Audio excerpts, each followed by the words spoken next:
Pernahkah kamu membayangkan bagaimana rasanya menjadi seorang prajurit muda Belanda yang dikirim jauh ke tanah asing bernama Hindia Belanda? Dari kejauhan, Nusantara digambarkan sebagai surga tropis penuh rempah, tanah yang indah, kaya raya, dan menjanjikan kehidupan makmur. Tetapi, catatan harian mereka justru menyimpan kenyataan pahit yang berbeda jauh dari bayangan itu. Banyak dari para prajurit itu meninggalkan kampung halamannya dengan penuh semangat. Mereka membayangkan akan menjadi pahlawan di tanah jajahan, pulang dengan kantong penuh uang, dan disambut sebagai pemenang. Namun begitu kaki mereka menginjak tanah tropis, kenyataan mulai merayap, udara panas yang menyesakkan, nyamuk yang tak henti menyerang, dan masyarakat pribumi yang sama sekali tidak tunduk begitu saja. Dari lembar demi lembar tulisan, tersimpan kisah-kisah yang mencengangkan. Ada prajurit yang menuliskan rasa takut ketika malam tiba, mendengar suara gamelan samar di hutan padahal tidak ada seorang pun di sana. Ada pula yang bercerita tentang perlawanan rakyat Aceh yang tidak pernah surut, seolah selalu muncul kembali meski sudah dipukul habis. Bahkan, beberapa di antara mereka mencatat dengan jujur bahwa peluru senapan modern yang mereka bawa kadang seakan tidak mampu menghentikan langkah para pejuang yang berbekal doa, jimat, dan keyakinan. Catatan harian ini bukan sekadar tulisan pribadi. Ia adalah saksi bisu bagaimana prajurit Belanda yang datang dengan penuh keangkuhan justru berubah menjadi manusia yang dihantui ketakutan, kelelahan, dan rasa putus asa. Sejarah resmi mungkin menceritakan kemenangan demi kemenangan Belanda, tapi di balik itu, para serdadu meninggalkan catatan penuh kecemasan. Inilah awal dari kisah nyata yang jarang dibicarakan. Kisah prajurit Belanda yang datang dengan senjata modern, tapi akhirnya berhadapan dengan sesuatu yang tak bisa mereka pahami, perlawanan rakyat, kutukan tanah tropis, dan bayang-bayang mistis yang terus menghantui. Sebelum kita lanjut lebih dalam membongkar isi catatan harian itu, jangan lupa untuk dukung channel ini dengan cara subscribe, like, dan share supaya semakin banyak orang yang tahu bahwa sejarah kita bukan hanya soal perang, tapi juga tentang cerita-cerita yang bisa membuat bulu kuduk merinding. Kapal-kapal besar dengan layar putih itu berlayar berbulan-bulan, membawa ratusan serdadu muda yang direkrut dari berbagai kota kecil di Belanda. Banyak dari mereka belum pernah meninggalkan tanah kelahirannya, apalagi membayangkan harus menempuh perjalanan laut yang panjang menuju negeri yang disebut sebagai Hindia. Sebagian datang karena terpaksa, ada pula yang tergiur oleh janji gaji besar dan tanah jajahan yang digambarkan penuh emas dan rempah. Namun, begitu kapal-kapal itu mulai mendekat ke Batavia, suasana berbeda langsung terasa. Panas menyengat, bau asin laut bercampur dengan aroma tanah tropis, dan kelembapan yang menusuk hingga tulang membuat mereka segera sadar bahwa ini bukan Belanda yang dingin dan sejuk. Seorang prajurit bernama Willem menuliskan dalam catatannya, "Aku merasa seperti dilempar ke dunia lain. Udara begitu berat, sulit bernapas, dan tubuhku basah oleh keringat meski aku hanya berdiri diam." Setibanya di Batavia, para prajurit langsung berhadapan dengan kenyataan yang jauh dari janji manis perekrut militer. Kota itu penuh penyakit. Nyamuk malaria merajalela, membuat banyak serdadu muda jatuh sakit hanya dalam hitungan minggu. Sebagian bahkan tidak sempat mengangkat senjata karena lebih dulu dimakamkan di tanah asing yang tak mereka kenal. Dari sana, mereka dikirim ke berbagai daerah untuk menghadapi perlawanan rakyat. Aceh menjadi salah satu yang paling ditakuti. Catatan harian prajurit lain, Hendrik, menggambarkan bagaimana ketakutan itu menghantui. "Kami diperintahkan maju ke dalam hutan. Tetapi hutan itu sendiri seolah bernyawa. Setiap langkah membuatku merasa diperhatikan. Dan ketika tembakan pertama terdengar, kami tidak tahu dari mana datangnya." Pejuang-pejuang Aceh berperang dengan cara yang tak biasa. Mereka tidak selalu menyerang secara terbuka, melainkan menghilang ke hutan, lalu muncul kembali dengan serangan mendadak. Para prajurit Belanda yang terbiasa dengan perang barisan rapi kebingungan menghadapi taktik gerilya itu. Ada kisah seorang prajurit yang menuliskan ketakutannya saat malam tiba, "Kami mendirikan tenda di tepi sungai. Malam itu terdengar suara azan dari kejauhan, padahal desa terdekat sudah lama kami bakar. Tidak ada cahaya, tidak ada kehidupan di sana. Namun suara itu begitu jelas, membuat banyak dari kami terjaga hingga pagi." Selain perlawanan nyata, ada pula perlawanan yang tidak bisa mereka pahami. Jimat, doa, dan keyakinan para pejuang sering membuat Belanda menganggap mereka kebal peluru. Willem kembali mencatat, "Aku melihat seorang pria berlari ke arah kami hanya dengan membawa pedang. Kami menembaknya berkali-kali, tapi ia tetap berlari hingga akhirnya tubuhnya roboh tepat di hadapanku. Aku gemetar. Bagaimana mungkin ia bisa tetap berdiri setelah peluru-peluru itu menembus tubuhnya?" Kisah-kisah seperti itu tersebar di kalangan serdadu. Setiap catatan harian yang tersisa menggambarkan betapa kerasnya benturan budaya dan keyakinan. Bagi mereka, tanah jajahan bukan hanya medan perang fisik, tapi juga medan perang batin. Mereka berhadapan dengan musuh yang tidak hanya memegang senjata, tetapi juga keyakinan yang tak tergoyahkan. Beberapa prajurit bahkan menuliskan penyesalan mendalam. Seorang bernama Johannes menulis, "Aku datang untuk mencari kehormatan, tapi yang kutemukan hanyalah kuburan sahabat-sahabatku. Tanah ini menolak kami. Seakan bumi, udara, bahkan pohon-pohon di hutan, semuanya melawan." Dari catatan-catatan itu, kita melihat bagaimana kedatangan pertama para prajurit Belanda bukanlah awal dari kemenangan gemilang, melainkan awal dari mimpi buruk yang terus menghantui mereka. Apa yang digambarkan sebagai surga tropis ternyata berubah menjadi tanah yang menelan banyak nyawa, bukan hanya karena perlawanan rakyat, tapi juga karena kutukan alam dan rasa takut yang tidak pernah hilang dari benak mereka. Hutan-hutan di tanah Nusantara bukan sekadar rimbun pepohonan. Bagi prajurit Belanda, hutan adalah lawan yang tidak terlihat. Begitu mereka masuk ke dalamnya, seolah dunia berubah. Cahaya matahari terhalang oleh kanopi dedaunan, suara burung dan serangga bercampur dengan bisikan angin yang menusuk telinga. Jalur setapak bisa menghilang begitu saja, membuat pasukan tersesat tanpa arah. Seorang prajurit bernama Peter menulis, "Kami tidak tahu apa yang lebih menakutkan, musuh yang menyerang dari balik pepohonan, atau rasa sepi yang menekan hingga dada. Hutan ini seperti labirin tanpa ujung. Bahkan kompas pun terasa tidak berguna." Ketika perintah maju diberikan, para prajurit melangkah dengan hati-hati, senjata siap ditembakkan. Namun, yang sering mereka hadapi bukanlah musuh yang terlihat. Panah, tombak, atau tembakan mendadak muncul dari kegelapan dedaunan.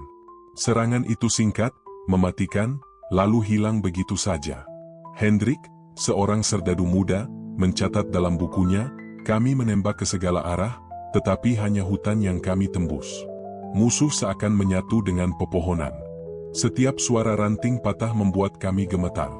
Aku mulai mengerti, mereka tidak hanya berperang dengan tubuh, tetapi juga dengan alam yang berpihak pada mereka." Pejuang-pejuang lokal memang paham betul seluk-beluk hutan. Mereka tahu jalur rahasia, tahu di mana harus menghilang, dan tahu kapan waktu terbaik menyerang. Bagi Belanda yang terbiasa dengan barisan tentara teratur di medan terbuka, perang gerilya ini adalah mimpi buruk. Tak jarang, prajurit Belanda terjebak dalam jebakan yang dipasang di jalur hutan. Lubang-lubang dalam tanah dengan bambu runcing di dasar, atau batang pohon yang dijatuhkan mendadak, membuat mereka kehilangan banyak orang tanpa satu pun lawan terlihat. Dalam satu catatan, Willem menulis dengan getir, "Kami tidak pernah melihat wajah musuh dengan jelas. Tetapi setiap hari, ada saja rekan yang tidak kembali. Seolah hutan ini menelan mereka satu persatu." Namun bukan hanya serangan fisik yang membuat mereka ketakutan. Banyak yang percaya bahwa hutan ini penuh roh penjaga. Beberapa prajurit mengaku mendengar suara gamelan, nyanyian, atau azan yang muncul entah dari mana. Johannes menulis, "Malam itu kami terbangun karena suara genderang perang. Kami bergegas siap siaga, tapi ketika cahaya obor dinyalakan, tidak ada seorang pun. Hanya hutan yang hening. Tetapi suara itu masih terngiang di telinga kami." Rasa takut semakin menjadi ketika beberapa prajurit merasa dihantui mimpi yang sama. Mereka bermimpi didatangi sosok bersorban putih, membawa pedang, dan mengucapkan kata-kata dalam bahasa yang tak mereka mengerti. Ketika terbangun, tubuh mereka gemetar dan keringat membasahi pakaian. Bagi sebagian orang Belanda, itu hanyalah mimpi akibat kelelahan. Tetapi bagi yang lain, itu adalah pertanda bahwa tanah ini menolak mereka. Hari-hari di hutan membuat para prajurit kehilangan semangat. Mereka datang dengan bendera besar dan senjata modern, tetapi kenyataan berkata lain. Senapan dan meriam tidak ada gunanya ketika musuh tak pernah terlihat jelas. Mereka mulai mengerti, perang di tanah ini bukanlah perang biasa. Ini adalah perang yang melibatkan tubuh, jiwa, dan bahkan keyakinan. Catatan-catatan yang tersisa memperlihatkan satu hal, hutan Nusantara bukan sekadar medan pertempuran. Ia adalah sekutu bagi rakyat yang melawan, sekaligus musuh tak terlihat bagi prajurit asing yang berusaha menguasainya. Jika siang hari di hutan adalah mimpi buruk, maka malam hari adalah neraka bagi prajurit Belanda. Begitu matahari tenggelam, gelap menyelimuti seluruh perkemahan. Obor yang dipasang hanya memberi cahaya redup, seolah tak mampu menembus pekatnya malam. Suara jangkrik, burung hantu, dan hewan malam terdengar bersahut-sahutan, namun di telinga prajurit, semua itu terdengar seperti bisikan kematian. Dalam sebuah catatan, seorang prajurit bernama Van der Meer menulis, "Kami duduk berkeliling api unggun, berusaha menghangatkan diri. Tetapi malam di sini berbeda. Api tidak mengusir ketakutan, malah membuat bayangan menari-nari di dinding hutan. Setiap bayangan terasa hidup, seolah ada sesuatu yang mengintai kami dari kegelapan." Serangan mendadak pejuang lokal biasanya terjadi pada malam hari. Dengan langkah ringan, mereka mendekati perkemahan, melempar tombak atau menembakkan peluru, lalu lenyap begitu saja. Tapi yang paling menggetarkan hati para prajurit bukanlah serangan fisik, melainkan kejadian-kejadian yang tidak bisa mereka jelaskan. Hendrik menulis dalam buku hariannya, "Sekitar tengah malam, aku mendengar suara azan, padahal tidak ada kampung terdekat. Suaranya begitu jelas, seperti dari atas pepohonan. Beberapa rekan terbangun dan saling menatap. Tidak ada yang berani bicara. Hanya doa dalam hati yang kami panjatkan." Bagi sebagian prajurit, kejadian itu hanyalah ilusi akibat kelelahan. Namun semakin sering hal itu terjadi, semakin banyak yang percaya bahwa tanah ini dijaga kekuatan gaib. Ada pula kisah seorang prajurit bernama Willem. Ia menulis dengan tinta bergetar, "Aku bermimpi seorang pria berjubah putih datang ke tendaku. Ia menatapku tajam, lalu berkata, 'Pulanglah, tanah ini bukan milikmu.' Ketika aku terbangun, keringat membasahi tubuhku. Anehnya, di tanah dekat tempatku tidur, ada bekas langkah kaki yang tidak mungkin berasal dari siapapun di antara kami." Kejadian-kejadian seperti itu membuat moral pasukan runtuh.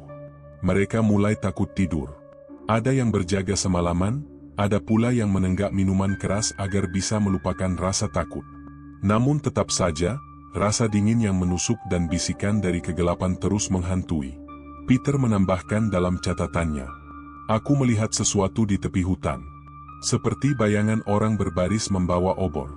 Jumlah mereka puluhan, mungkin ratusan. Aku hendak membangunkan rekan-rekan, tetapi ketika aku mengucek mata, semuanya hilang. Yang tersisa hanya hutan gelap. Aku tidak tahu apakah aku bermimpi atau benar-benar melihat pasukan gaib itu." Malam demi malam, mimpi buruk itu terus berulang. Beberapa prajurit mengalami demam tinggi setelah bermimpi didatangi sosok bersorban putih atau wanita berkerudung hitam. Para tabib militer tidak bisa menjelaskan penyebabnya, selain menyebut itu penyakit tropis. Namun bagi para prajurit, itu adalah tanda bahwa mereka sedang berhadapan dengan sesuatu yang jauh melampaui akal sehat. Mereka datang ke Nusantara dengan keyakinan akan kekuatan senjata api dan disiplin militer. Tapi di tengah malam yang mencekam, dengan suara gamelan entah dari mana, bayangan misterius di hutan, dan mimpi yang meninggalkan jejak nyata, mereka sadar satu hal, perang ini bukan hanya melawan manusia, melainkan juga melawan sesuatu yang tidak terlihat. Di banyak pertempuran, prajurit Belanda mulai menyadari ada sesuatu yang tidak masuk akal. Mereka menembakkan peluru, tetapi lawan tidak jatuh. Ada yang melihat pejuang tetap berdiri meski tubuhnya diterjang timah panas. Fenomena ini membuat mereka berbisik satu sama lain, apakah mereka benar-benar manusia? Dalam catatan seorang perwira bernama Van Houten, ia menulis dengan nada frustrasi, "Kami menembak seorang lelaki bersarung, jarak tidak lebih dari 15 langkah. Aku yakin peluruku mengenainya tepat di dada. Tetapi ia hanya mundur selangkah, lalu maju kembali sambil berteriak lantang. Aku merinding. Bagaimana mungkin manusia bisa seperti itu?" Para prajurit mulai mendengar cerita tentang ilmu kebal, sebuah ajian yang konon diwariskan turun-temurun. Mereka mengatakan para pejuang meminum ramuan khusus, berpuasa, atau membaca doa-doa tertentu hingga tubuhnya kebal senjata. Bagi Belanda yang rasional, hal ini sulit diterima, tetapi pengalaman di medan perang membuat mereka tidak bisa lagi menyangkal. Johannes menulis dengan ketakutan. Aku melihat seorang lelaki tua memimpin barisan. Tubuhnya kecil, namun setiap kali peluru ditembakkan, ia mengibaskan kain putih yang dibawanya. Peluru itu seperti melenceng begitu saja, tidak mengenai sasaran. Banyak di antara kami yang panik dan menembak membabi buta. Tetapi orang itu tetap berdiri, tersenyum tipis, lalu menghilang ke balik pepohonan. Selain ilmu kebal, ada cerita tentang pasukan tak kasat mata. Pejuang Nusantara dipercaya tidak berperang sendirian, melainkan dibantu oleh bala tentara gaib. Malam-malam tertentu, prajurit Belanda mendengar derap kuda dan pekik perang, padahal di depan mata hanya ada hutan sunyi. Seorang serdadu muda bernama Hendrik menulis dalam catatan pribadinya. Kami mendengar suara langkah banyak orang mendekat, seperti pasukan besar. Tanah bergetar, udara dipenuhi suara teriakan. Kami menyalakan obor, siap menembak. Namun yang terlihat hanya rerumputan bergoyang. Tidak ada satupun musuh yang tampak, tetapi suara itu begitu nyata hingga membuat bulu kuduk kami berdiri. Kejadian-kejadian semacam ini membuat moral pasukan Belanda jatuh. Mereka mulai percaya bahwa melawan orang-orang Nusantara bukan sekadar melawan manusia, tetapi juga menghadapi kekuatan tak terlihat. Ada bisikan di antara mereka bahwa tanah ini dijaga roh-roh leluhur, pasukan gaib yang tak bisa ditembus oleh senjata modern. Willem menambahkan dalam laporannya, "Aku pernah bermimpi tentang seorang pria berjubah hijau dengan wajah bercahaya. Ia berkata, senjata kalian tidak akan berarti di sini." Ketika aku terbangun, aku mendengar rekan-rekanku menjerit ketakutan karena melihat cahaya hijau di tepi hutan. Kami semua terpaku, tak berani mendekat. Sejak saat itu, aku percaya tanah ini punya kekuatan yang tak bisa dijelaskan. Bagi prajurit Belanda, kejadian-kejadian ini bukan hanya menguras tenaga, tetapi juga meruntuhkan keyakinan mereka pada kemenangan. Mereka datang dengan meriam, senapan, dan barisan tentara disiplin, namun di lapangan, semua itu tak selalu berarti. Perang berubah menjadi ujian mental. Mereka tidak hanya melawan pejuang yang berani mati, tetapi juga harus menghadapi keyakinan bahwa setiap peluru bisa ditolak oleh doa, setiap serangan bisa dibalas oleh pasukan tak terlihat. Dan di tengah rasa takut itu, satu hal makin jelas bagi mereka, tanah Nusantara tidak ingin ditaklukkan dengan mudah. Di medan perang, kematian adalah hal biasa. Namun bagi prajurit Belanda di Nusantara, banyak kematian yang mereka saksikan tidak bisa dijelaskan dengan logika perang.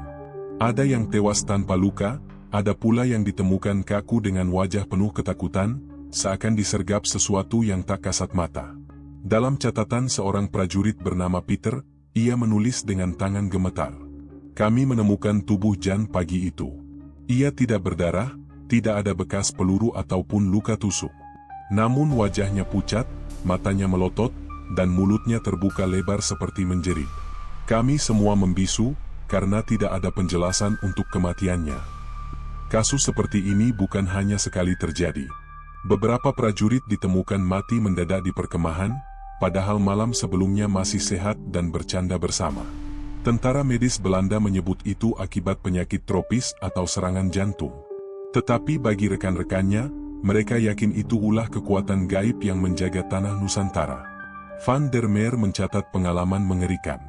Temanku, Willem, tengah berjaga ketika ia tiba-tiba terjatuh. Kami berlari menghampiri. Tubuhnya dingin, wajahnya seperti ketakutan luar biasa. Anehnya, senjatanya masih tergenggam erat, dan tidak ada tanda-tanda ia terluka.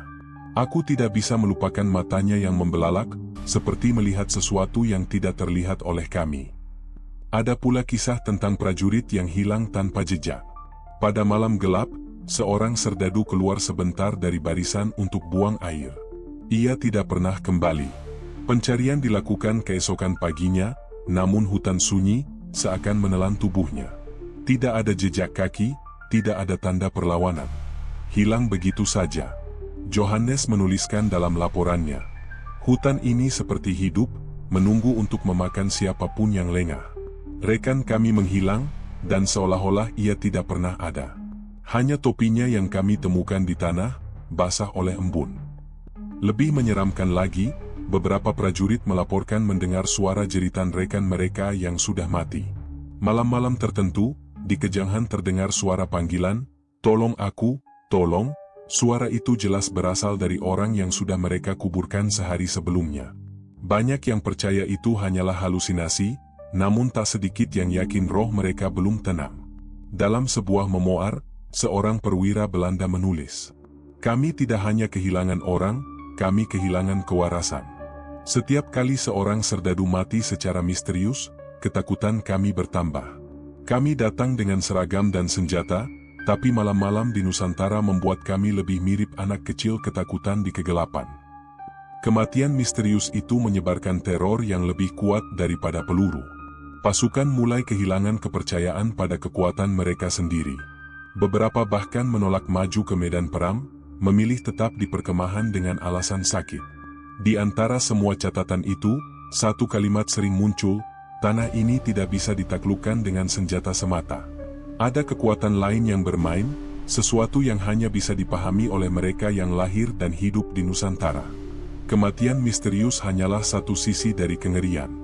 Bagi sebagian prajurit Belanda, pengalaman paling menakutkan adalah saat mereka benar-benar melihat sesuatu yang tidak seharusnya ada. Sosok-sosok gaib itu muncul di tengah malam, di hutan yang gelap, bahkan kadang di dalam perkemahan sendiri. Seorang prajurit bernama Hendrik menulis dengan tinta bergetar, "Aku terbangun karena mendengar langkah kaki di sekitar tenda. Kukira itu temanku yang berjaga. Namun ketika kulihat keluar, ada seorang wanita berpakaian putih berdiri di tepi hutan. Rambutnya terurai panjang, wajahnya pucat tanpa ekspresi. Aku berteriak, tapi ia lenyap dalam sekejap, seperti ditelan kabut." Bukan hanya sekali prajurit melaporkan melihat sosok perempuan misterius.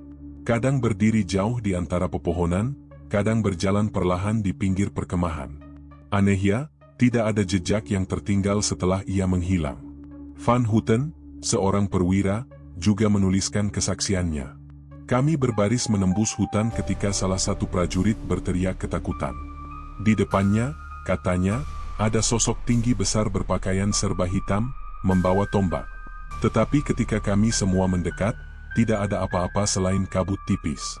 Anehnya, bau dupa menyengat hidung kami, padahal tidak ada tanda perapian di sekitar." Cerita tentang pasukan gaib juga semakin sering terdengar. Pada malam tertentu, para prajurit mengaku melihat barisan panjang prajurit berseragam tradisional, lengkap dengan senjata, berjalan dalam diam. Mereka berbaris rapi, melintas di depan perkemahan, lalu hilang begitu saja.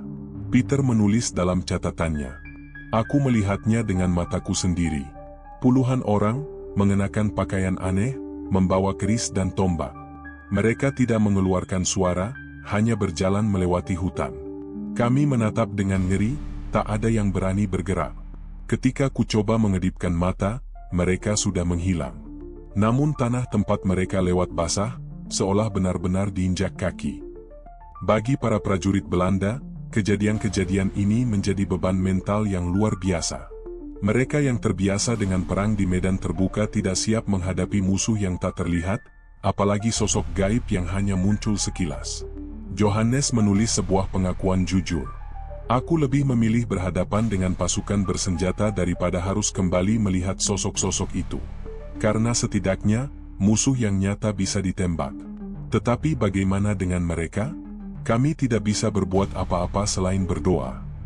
Laporan-laporan semacam ini sering ditutup rapat dalam catatan resmi militer, karena dianggap bisa menurunkan moral tentara lain.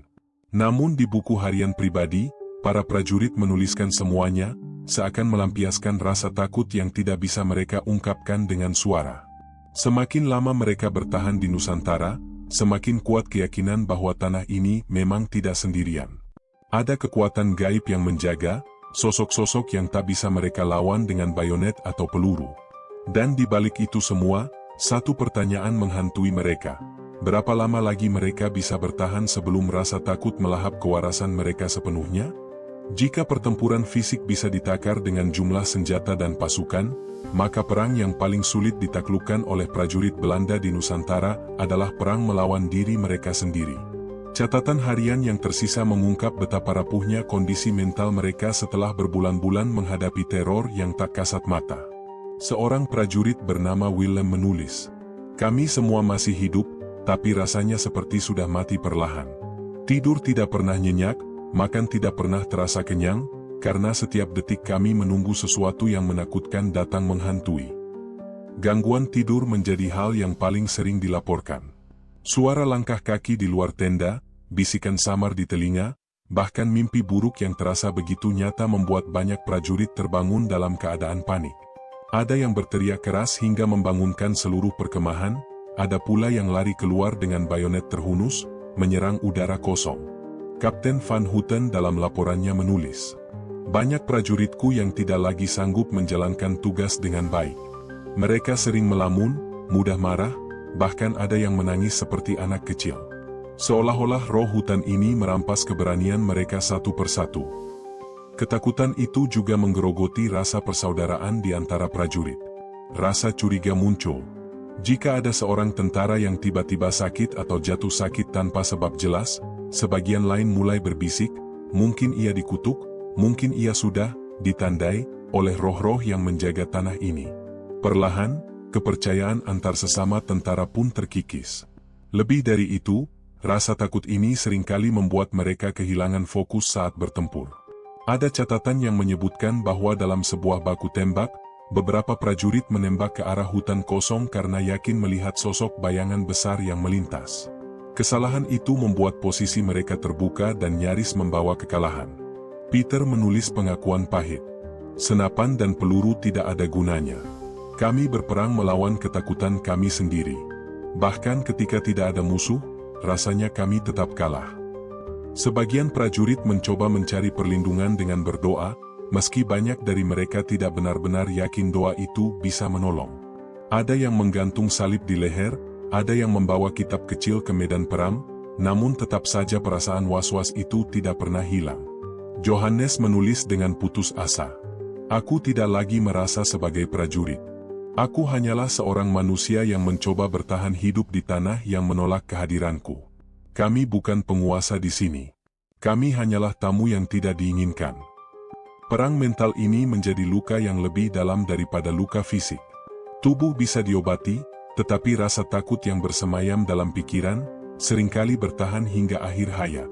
Tidak sedikit prajurit Belanda yang pulang ke negerinya membawa trauma berat. Mereka mengaku mendengar suara-suara aneh bahkan setelah kembali ke tanah kelahiran, seolah roh-roh dari Nusantara ikut terbawa dalam ingatan mereka. Catatan-catatan itu adalah bukti nyata bahwa peperangan di Indonesia bukan hanya tentang senjata dan strategi militer. Ada medan tempur yang tak terlihat, di mana musuhnya adalah rasa takut, trauma, dan keputusasaan. Dan di medan perang itu, banyak prajurit Belanda yang tumbang, tanpa satu peluru pun menembus tubuh mereka. Banyak catatan harian prajurit Belanda yang menceritakan kejadian mistis di Nusantara tidak pernah dipublikasikan secara luas. Bahkan, sebagian besar hanya tersimpan di arsip militer atau di lembaran pribadi yang diwariskan secara diam-diam kepada keluarga mereka. Mengapa demikian? Karena pemerintah kolonial Belanda pada masa itu tidak ingin citra tentaranya terlihat lemah. Mereka ingin dunia melihat bahwa pasukan Belanda adalah tentara modern, terlatih, dan tak terkalahkan oleh primitif di negeri jajahan. Laporan tentang prajurit yang ketakutan karena suara gaib atau penampakan dianggap memalukan dan merusak propaganda kolonial. Namun, catatan pribadi membongkar kenyataan sebaliknya. Seorang prajurit bernama Hendrik menulis dalam bukunya yang tidak pernah diterbitkan, "Lebih mudah menghadapi hujan peluru daripada menghadapi malam di hutan Sumatera. Aku bisa melawan musuh yang terlihat, tapi aku tidak tahu bagaimana caranya melawan sesuatu yang hanya bisa kurasakan." Beberapa catatan bahkan disembunyikan oleh keluarga sendiri. Ada rasa malu yang mendalam ketika membaca bahwa leluhur mereka yang seorang tentara pemberani ternyata pernah lari terbirit-birit karena melihat bayangan hitam setinggi pohon kelapa. Ada pula keluarga yang merasa kisah-kisah mistis itu hanya akan membuat mereka ditertawakan, sehingga memilih menyimpannya rapat-rapat. Selain itu, rahasia ini juga sengaja dikubur karena adanya tekanan moral. Banyak prajurit Belanda yang merasa bersalah setelah menyadari bahwa tanah yang mereka jajah ternyata memiliki kekuatan spiritual yang tidak bisa mereka pahami. Beberapa dari mereka bahkan menulis bahwa mungkin serangan mistis itu adalah bentuk perlawanan dari arwah para leluhur dan rakyat yang mereka tindas. Kapten de Vries, dalam catatan pribadinya yang baru ditemukan puluhan tahun kemudian, menulis getir. Kami datang dengan meriam dan mesiu, tapi tanah ini melawan dengan cara yang berbeda. Aku sering bertanya pada diriku sendiri, mungkin kami memang tidak berhak berada di sini.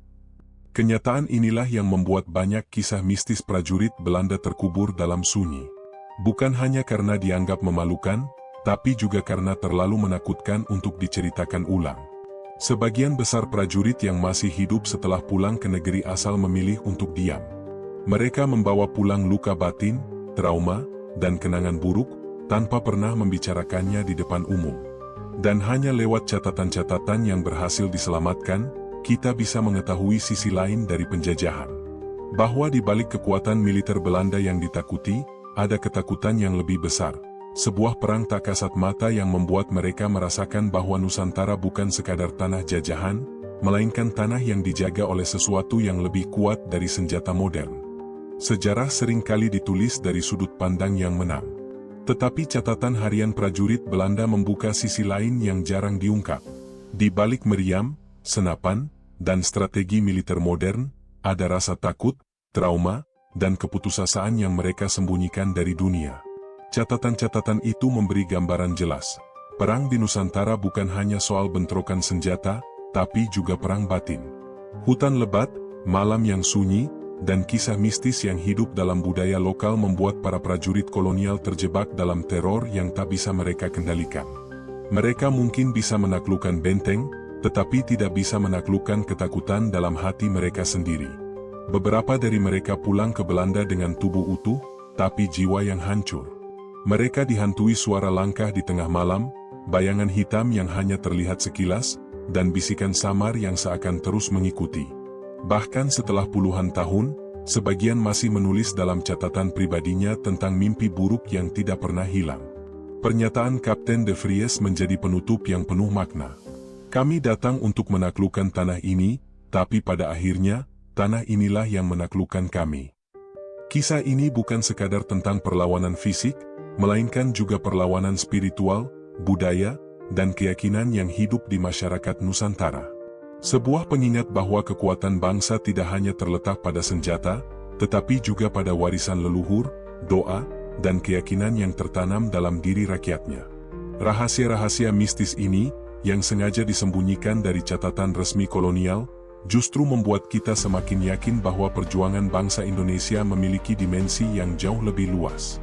Dan hari ini, ketika kita membaca ulang kisah-kisah itu, kita bisa merasakan bahwa semangat leluhur dan kekuatan tak terlihat itulah yang ikut menjaga tanah air ini tetap merdeka. Demikianlah kisah mistis dari catatan harian prajurit Belanda yang jarang sekali diungkap ke publik. Semoga cerita ini bisa membuka mata kita bahwa perjuangan bangsa Indonesia tidak hanya diwarnai darah dan senjata, tapi juga doa, keyakinan, dan kekuatan yang tak kasat mata. Kalau kamu suka dengan kisah seperti ini, jangan lupa dukung channel ini dengan cara like, komen, share, dan subscribe. Tulis juga di kolom komentar, misteri atau sejarah apa lagi yang ingin kamu dengar di video selanjutnya. Sampai jumpa di cerita berikutnya, dan ingat, sejarah bukan sekadar masa lalu, tapi cermin untuk masa depan.